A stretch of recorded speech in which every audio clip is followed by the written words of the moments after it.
નમસ્કાર મિત્રો આજે આપણે વાત કરીશું પોસ્ટ ઓફિસની એક એવી સ્કીમ કે જેમાં સૌથી વધારે વ્યાજદર પોસ્ટ ઓફિસ આપે છે। જી હા મિત્રો, એ સ્કીમનું નામ છે એનએસસી, મતલબ કે નેશનલ સેવિંગ સર્ટિફિકેટ। હવે આમાં દરેક વ્યક્તિ જે છે ઇન્વેસ્ટ કરી શકે છે।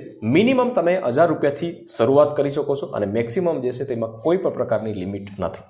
આનાથી વધારે બે જેવી સ્કીમ છે કે જેમાં તમને વધારે વ્યાજદર મળતું હોય છે, પરંતુ એમાં અમુક લોકો જ રોકાણ કરી શકે છે। એક છે સિનિયર સિટીઝન સ્કીમ, જેમાં 60 વર્ષથી ઉપરના જે લોકો છે તો એ લોકો ઇન્વેસ્ટ કરી શકે છે। અને બીજી સ્કીમ છે એ સુકન્યા સમૃદ્ધિ યોજના, જેમાં 0 થી લઈ અને 10 વર્ષની તમારા ઘરે દીકરી હોય તો એ લોકો ઇન્વેસ્ટ કરી શકે છે। પરંતુ નેશનલ સેવિંગ સર્ટિફિકેટ મતલબ કે એનએસસી જે છે એમાં તમામ લોકો જે છે ઇન્વેસ્ટ કરી શકે છે।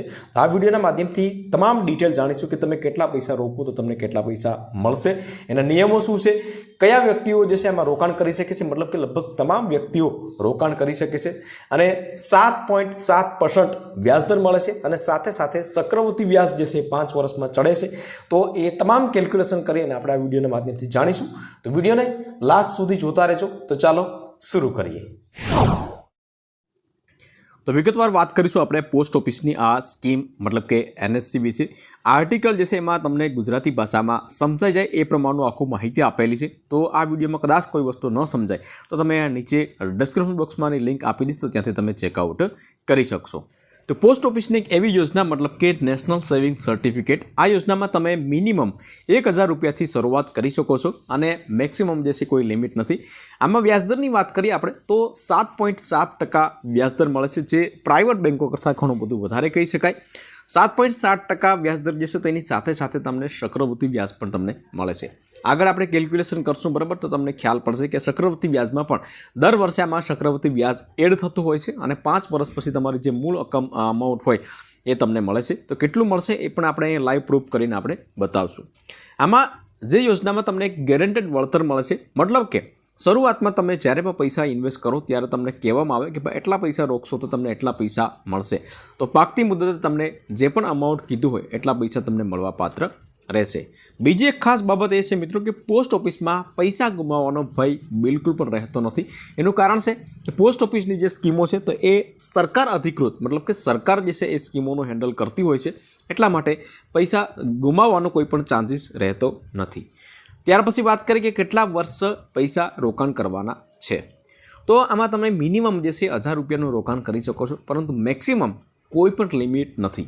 1 લાખ 2 લાખ 5 લાખ 10 લાખ જેટલા પણ તમે ઇન્વેસ્ટ કરી શકો છો એટલા તમે ઇન્વેસ્ટ કરી શકો છો।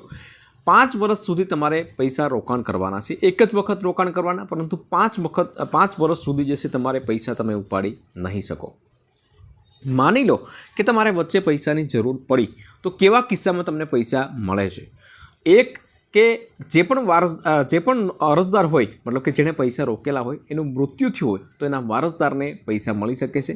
બીજું કે કોર્ટનો આદેશ હોય તો તમને પૈસા મળી શકે છે। આ બે વસ્તુ સિવાય ત્રીજા કોઈ પણ એવા વસ્તુ હોય તેમાં પૈસા તમને મળી શકતા નથી। એટલે 5 વર્ષની તમારે તૈયારી રાખવાની। જેટલા પણ પૈસા રોકો, દાખલા તરીકે તમે 50,000 રૂપિયા રોકેલા હોય તો તમને આવનારા 5 વર્ષ પછી વ્યાજ સહિત તમને પૈસા મળશે, બરાબર? કેટલા મળશે આપણે આગળ વાત કરીએ। ત્યાર પછી વાત કરીએ આપણે કે સંયુક્ત ખાતું કેટલા લોકો ખોલાવી શકે છે। તો સંયુક્ત ખાતું જે છે મેક્સિમમ 3 લોકો ખાતું ખોલાવી શકે છે। દાખલા તરીકે તમે નાનું ફેમિલી હોય તો પતિ પત્ની અને 10 વર્ષનું કોઈ પણ બાળક હોય તો ત્રણેય મળી અને ખાતું તમે ખોલાવી શકો છો। વાત કરીએ મુદ્દાની કે ભાઈ વ્યાજદર કેટલું મળશે, તો વ્યાજદર જે છે આમાં તમને હમણાં કીધું એ પ્રમાણે કે ભાઈ 7.7% વાર્ષિક વ્યાજ મળે છે અને એમાં ચક્રવૃદ્ધિ વ્યાજ જે છે ચક્રવૃદ્ધિ વ્યાજ એડ થતું હોય છે અને પૈસા દર 5 વર્ષે જે દર વર્ષે જમા થતા હોય છે, પરંતુ 5 વર્ષ પછી વ્યાજ સહિત તમે પૈસા ઉપાડી શકો છો।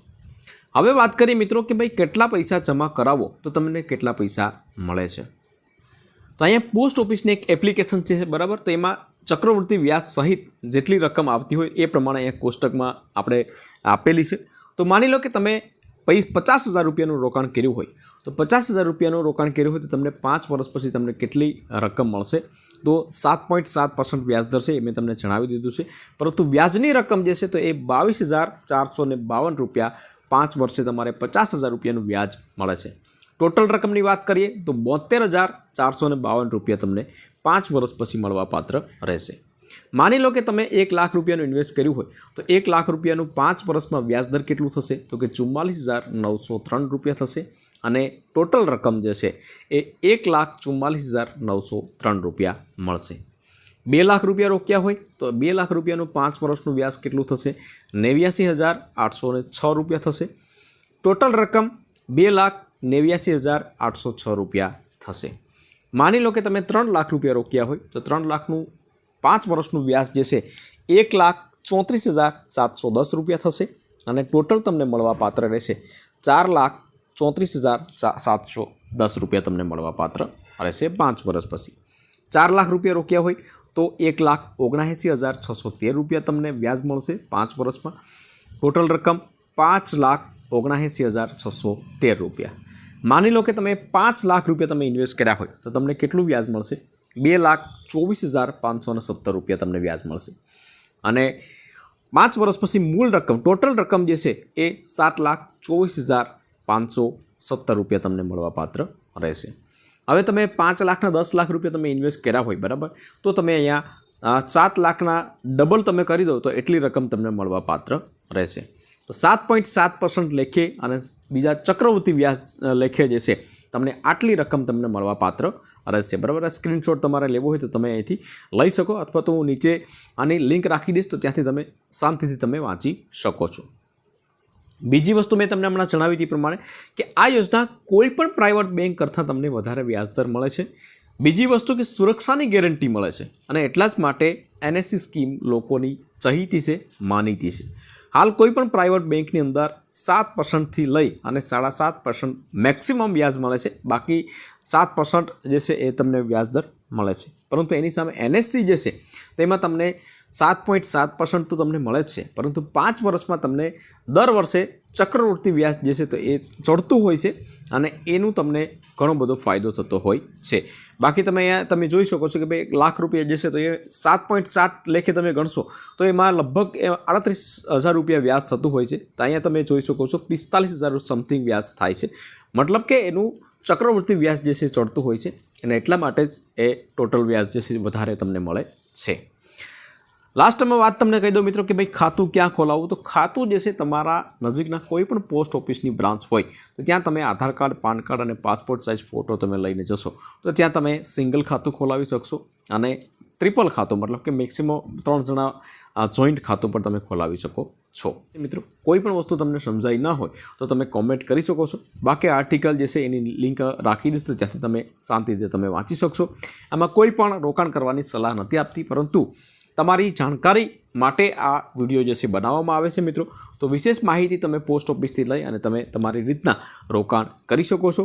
વિડીયો ગમ્યો હોય તો વિડીયોને એક લાઇક જરૂરથી કરી લેજો, શેર કરજો અને ચેનલ ઉપર નવા આવ્યા હોય તો ચેનલને સબસ્ક્રાઈબ જરૂરથી કરી લેજો।